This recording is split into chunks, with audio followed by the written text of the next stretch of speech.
Welcome back to my channel.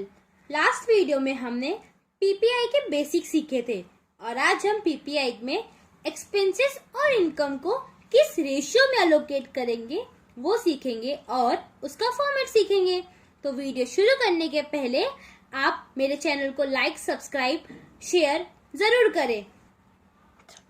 सबसे पहले हम एक्सपेंसेस और इनकम को टाइम रेशियो और सेल्स रेशियो में कैसे अलोकेट करेंगे वो सीखते हैं। पर बच्चों, अगर आप ये चीजें रटने की कोशिश करेंगे ना तो हो सकता है आपको याद हो जाए, लेकिन कुछ टाइम बाद आप इसे भूल जाएंगे। तो इससे ज्यादा बेहतर अच्छा ये होगा कि आप इसे समझने की कोशिश करें कि कौन सा सेल्स रेशियो में जाएगा और कौन सा टाइम रेशियो में जाएगा, और अगर वो सेल्स और टाइम में जाता है तो क्यों जाएगा। तो सबसे पहले हम सेल्स रेशियो से शुरू करते हैं।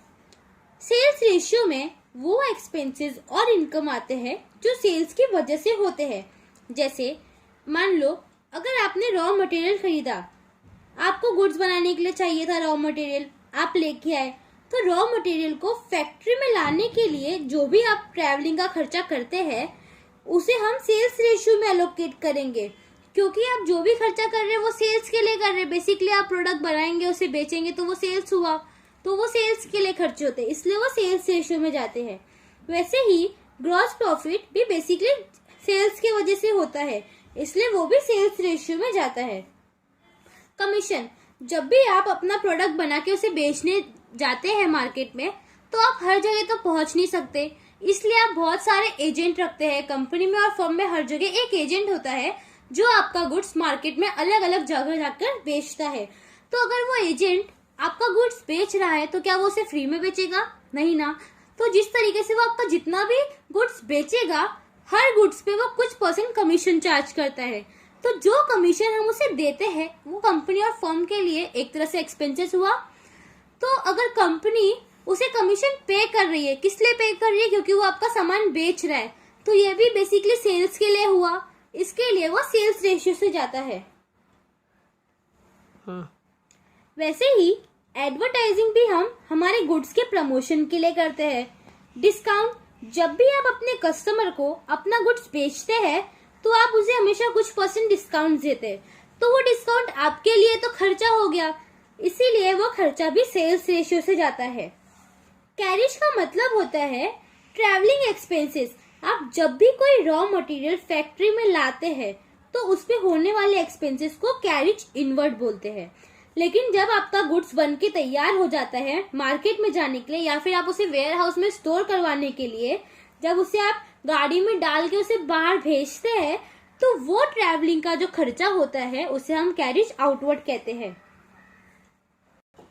बैड डेब्ट्स, बैड डेब्ट्स मतलब जब आप कोई सेल्स क्रेडिट बेसिस पे करते हैं और किसी भी रीजन से आपका जो डेटर होता है वो आपको पैसा वापस नहीं कर सकता। मान लो आपका जो डेटर था वो बैंकरप्ट हो गया, या उसे बहुत लॉस हो गया, या फिर वो भाग गया, कोई भी रीजन हो जिसकी वजह से वो आपका पैसा वापस नहीं कर सकता, तो जो भी अमाउंट आप रिकवर नहीं कर सकते उसे आप बैड डेब्ट्स कहते हैं।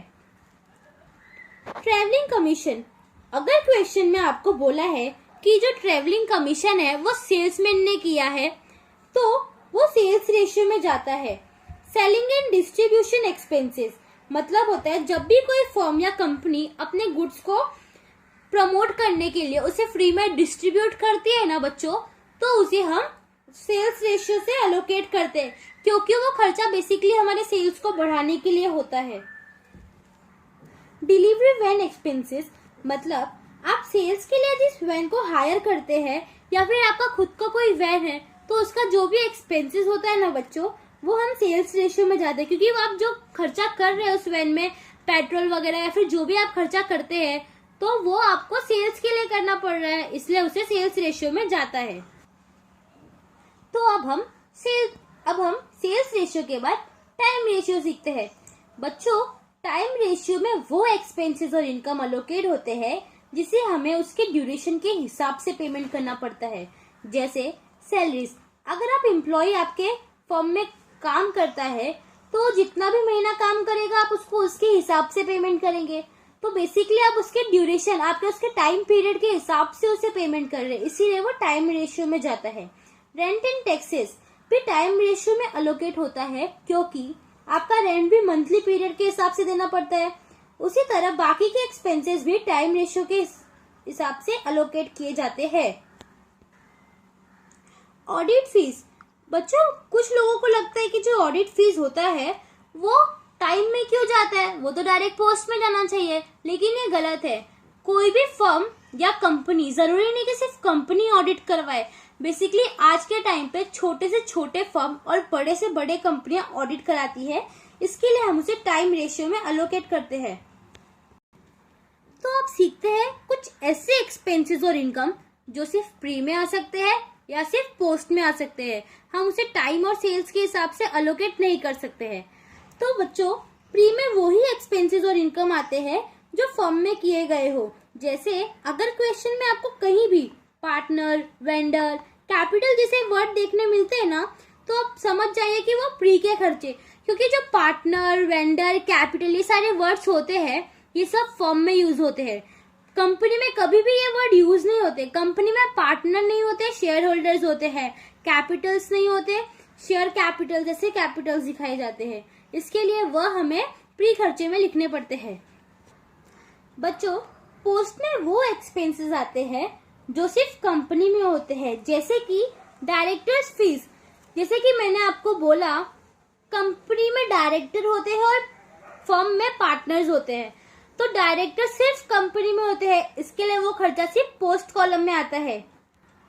बच्चों, जो खर्चा हमें कंपनी बनाते वक्त लगता है ना, जो एक ही बार होता है, क्योंकि कंपनी स्टार्ट करते वक्त जो खर्चे हम करते हैं वो कंपनी के खर्चे होते हैं, इसके लिए वो पोस्ट कॉलम में आते हैं। खर्चे जैसे कि preliminary expenses, incorporation expenses, registration expenses and formation expenses, ये चारों का मतलब एक ही होता है।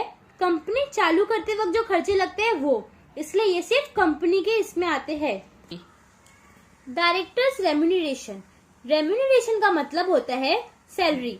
डायरेक्टर को भी तो हमें कुछ सैलरी पे करनी पड़ती होगी, तो वो खर्चा भी सिर्फ पोस्ट कॉलम का होता है, क्योंकि कंपनी में ही डायरेक्टर होते हैं तो सैलरी भी हम उनको ही देंगे, इसके लिए वो सिर्फ पोस्ट में जाता है। बच्चों, डिबेंचर्स क्या होते हैं? डिबेंचर्स का मतलब होता है एक तरह से लोन जो कंपनी लेता है। जैसे कि कंपनी अपना शेयर्स मार्केट में बेचता है ताकि उसे पैसे मिल सके, पर जरूरी नहीं कि हर बार वो अपने शेयर्स देके ही कंपनी पब्लिक से फंड ले सके। कभी कभी वो एज अ लोन भी लेता है। तो जो company as a loan public से लेता है ना फंड, उसे हम डिबेंचर्स बोलते हैं। अगर आप कोई भी लोन लेते हैं, मान लीजिए आपने बैंक से कोई लोन लिया है, तो आपको बैंक को हर साल इंटरेस्ट पे करना पड़ेगा। उसी तरह कंपनी जब पब्लिक से फंड लेती है तो उसे हम डिबेंचर्स कहते हैं, और उसे जो हर साल इंटरेस्ट पे करना पड़ता है उसे इंटरेस्ट ऑन डिबेंचर्स कहते हैं। क्योंकि डिबेंचर्स कंपनी में ही हो सकते हैं, इसके लिए उसका इंटरेस्ट भी कंपनी का खर्चा हुआ, इसके लिए वो सिर्फ पोस्ट कॉलम में आता है। और बच्चों, डिविडेंड। डिविडेंड का मतलब होता है कंपनी जब भी मार्केट में शेयर्स देके पैसे लेती है ना, पब्लिक से फंड लेती है, तो बाद में उसे साल के अंत में जो भी प्रॉफिट होता है उस प्रॉफिट का कुछ हिस्सा वो अपने शेयर होल्डर्स को एज अ डिविडेंड के रूप में देती है। इसके लिए वह खर्चा भी सिर्फ कंपनी का खर्चा है, इसीलिए उसे पोस्ट कॉलम में आता है। तो बच्चों, अब हम इस चैप्टर का फॉर्मेट सीखते हैं। तो बेसिकली आपको फॉर्मेट में दिख रहा है, यहाँ पे 4 कॉलम बनाए गए, एक particulars, basis, pre and post. बच्चों, पर्टिकुलर्स का मतलब होता है उसमें हम अपने सारे इनकम और एक्सपेंसेस को लिस्ट डाउन करेंगे। बेसिस का मतलब है आप उसे किस बेसिस पे अलोकेट कर रहे हैं। प्री, पोस्ट, सेल्स, टाइम, जो भी बेसिस होगा हमें वहां लिखना होगा। प्री और पोस्ट, बच्चों आगे जाके मैं आपको बताऊंगी कि सेल्स और टाइम रेशियो में जब आप अपने एक्सपेंसेस को और इनकम को अलोकेट करते हैं ना, तो उसका कुछ परसेंट प्री में आता है और कुछ परसेंट पोस्ट में आता है, तो उसे प्री और पोस्ट में लिखना पड़ता है। तो फॉर्मेट में सबसे पहले ग्रॉस प्रॉफिट है, तो ग्रॉस प्रॉफिट लिखेंगे, बेसिस में हम उसका बेसिस सेल्स लिखेंगे, फिर अमाउंट प्री और पोस्ट में डिवाइड कर देंगे। उसके बाद ऐड अदर इनकम्स। पीएनएल के क्रेडिट साइड में आपको जो भी इनकम दिखेंगे ना, वो हमें वहां पे लिस्ट डाउन करने हैं, उनके बेसिस पे अलोकेट करने हैं, और बाद में सारे इनकम्स को टोटल करके नीचे लिखना है, जैसे कि आपको दिख रहा है वहां टोटल इनकम दिखा है। फिर हमें सारे एक्सपेंसेस को हमारे इनकम में से माइनस करना है, तो लेस एक्सपेंसेस, सारे एक्सपेंसेस को हम लिस्ट डाउन करेंगे और बाद में सारे एक्सपेंसेस का टोटल करेंगे।